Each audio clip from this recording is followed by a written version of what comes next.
গয়না লাগবে, চাল চাল লাগবে নাকি? লাগবে না তো?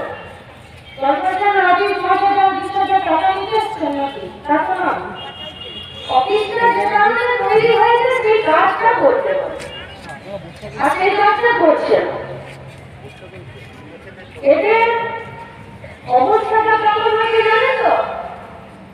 কানে একটা কথা আছে, কানে দিয়েছি তুলো, জানো তো? কানে দিয়েছি তুলা, পিঠে বেঁধেছি তুলা, যত পারবি চিলা, ওদের কিছুতেই কিছু যায় আছে। এই যদি এখন কর্পোরেশনের ভোট হতো, দেখতে যেতে কত চল পড়া, এটা যদি এখন ভোট হতো না, তো তরপড়ানি কাকে বলে দেখতে, কে নমিনেশন দিতে পারবে, কে দিতে পারবে না, কাকে নমিনেশনটা পুড়িয়ে দিতে হবে, কারটা ক্যান্সেল করে দিতে হবে, কোথায় প্রচার হবে, কোথায় প্রচার হবে না। এখন যদি এখানে 5টা গাড়ি যায়, এদের মন গজগজ করে যায়। কেন?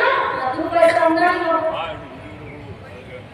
তাহলে ট্যাক্সের পয়সা যে বেতন, এটা বউ সব ঢুকে বেড়ে যায়। 8 খরচা টাকা হয় না, 8 খরচা টাকা না সব টেবিলের তলায়, আর টেবিলের তলায় টাকা মানে গোটা দুর্গাপুর ধরে চলে গেছে, গোটা দুর্গাপুর ধরে। তখন এদের গর্ভরানি প্রচুর। একটা কার কার রান্না করে আসলে আছে, আসলে আপনি দেখেছেন?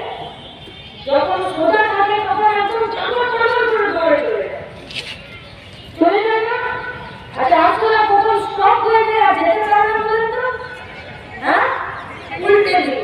ভোট নয়, এদেরকে উল্টে দিয়েছে তৃণমূল, বলছে এখন লাভ করে দরকার নেই।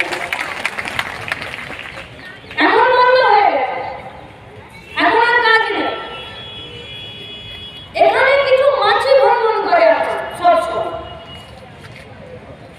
এখানে এখন কিছু মাছি ভ্রমণ করে, আর এদের কিছু বড় অফিস আছে, সেখানে কিছু বড় বড় মাছি ভ্রমণ করে। কিসের মধ্যে? আপনার যদি সব কাগজপত্র ঠিক থাকে, এদের মুখ ঝুলে যায়। কেন না? সব কাগজ ঠিক আছে, তাহলে বিনা পয়সায় কাজ করতে হবে, তখন এদের মুখ ঝুলে যায়। আর যদি আপনার কাগজপত্র ঠিক না হলো, তাহলে দেখবেন কাকে বলে মাছি ভ্রমণ করতে। ও বলবে আমি করে দেবো, এ বলবে আমি করে দেবো, ও বলবে ওই বড় অফিসে আমার ওই টাকা আছে, ও বলবে ওই বড় অফিসে আমার ওই টাকা আছে, এই সবটা আছে। আচ্ছা, কোনোদিন কোনো জায়গায় দুর্নীতি ছিল না? ভবিষ্যতে আর কোনোদিন কোথাও দুর্নীতি হবে না? সব জায়গায় লিটিল ক্লিন কাজ হয়েছে চিরকাল, ভবিষ্যতেও চিরকাল কেউ দাবি করে বলতে পারে যে লিটিল ক্লিন কাজ হবে না? পারে না। সমাজ, সেই সমাজে ভালো লোক আছে, খারাপ লোক আছে, সততা আছে, দুর্নীতি আছে,